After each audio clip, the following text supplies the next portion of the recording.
ನಂಬಿಗಸ್ತರಾದಂತ ದೇವರ ಮಕ್ಕಳಿಗಿರುವಂತ ಸ್ಪೆಷಾಲಿಟಿ ಏನಂತಂದ್ರೆ, ದೇವರು ಅವರ ಜೊತೆ ಇರ್ತಾರೆ, ದೇವರು ಅವರ ಮುಂದಾಗಿ ಹೋಗ್ತಾರೆ, ದೇವರು ಅವ್ರಿಗೋಸ್ಕರ ಯುದ್ಧ ಮಾಡ್ತಾರೆ. ಹಾಲೆಲೂಯಾ. ದೇವರು ಅವರ ಜೊತೆ ಇರ್ತಾರೆ, ದೇವರು ಅವರ ಮುಂದಾಗಿ ಹೋಗ್ತಾರೆ, ದೇವರಿಗೋಸ್ಕರ ಯುದ್ಧ ಮಾಡ್ತಾರೆ. ಹಾಲೆಲೂಯಾ. ಎಲ್ಲ ಸಮಸ್ಯೆಯಲ್ಲಿ ದೇವರ ಜನರು, ದೇವರ ಮಕ್ಕಳು ಹಾದೋಗ್ಬೇಕಾಗಿ ಬಂದ್ರು ಕೂಡ ಅಲ್ಲ, ಅವರು ಒಬ್ಬಂಟಿಗರಲ್ಲ, ಅವರು ಒಂಟಿಯಲ್ಲ. ಯಾರಿದ್ದಾರೆ? ದೇವರು ಇದ್ದಾರೆ. ಹಾಲೆಲೂಯಾ. ಹಾಗೆ ಒಂಟಿಯಾಗಿ ಬಿಡುವುದಿಲ್ಲ. ಹಾಲೆಲೂಯಾ. ನೀವು ನಂಬಿಗಸ್ತರಾಗಿ ದೇವರ ಹಿಡ್ಕೊಂಡಿರುವವರಿಗೆ ಎಂದಿಗೂ ದೇವರು ಕೈ ಬಿಡುವಂತ ದೇವರು ಅಲ್ಲ. ಹಾಲೆಲೂಯಾ.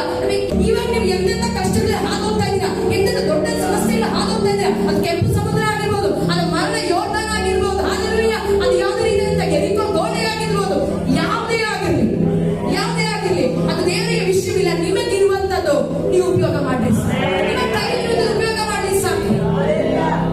ನಮಗೆ ದೇವರು ಏನ್ ಕೊಟ್ಟಿದ್ದಾರೋ ಅವರಿಗೆ ಕೃಪಾವರಗಳು, ಹಾಡು, ಪ್ರಾರ್ಥನೆ, ಆರಾಧನೆ, ನಂಬಿಕೆ, ದೇವರಿಗೋಸ್ಕರ ನಿಂತ್ಕೊಳ್ಳೋದು, ಮಾಡೋದು, ಸೇವೆ, ಇಷ್ಟೇ ಮಾಡಿ. ನೀವು ಏನೇನ್ ಮಾಡ್ತಾ ಇದ್ದೀರೋ ಅಷ್ಟೇ ಮಾಡ್ರಿ, ಅದ್ರಲ್ಲಿ ಬೆಳೀರಿ, ಆದ್ಮೇಲೆ ಬೆಳೀರಿ. ನಿಮ್ಗೆ ಎಂತ ಸಮಸ್ಯೆ ಆಗ್ಲಿ ಅಲ್ಲಿ ಒಂದು ದಾಟಿಗೆ ಎಕ್ಸ್ಟ್ರಾ ಎಫರ್ಟ್ ಬೇಡ, ಇದೇ ಸಾಕು.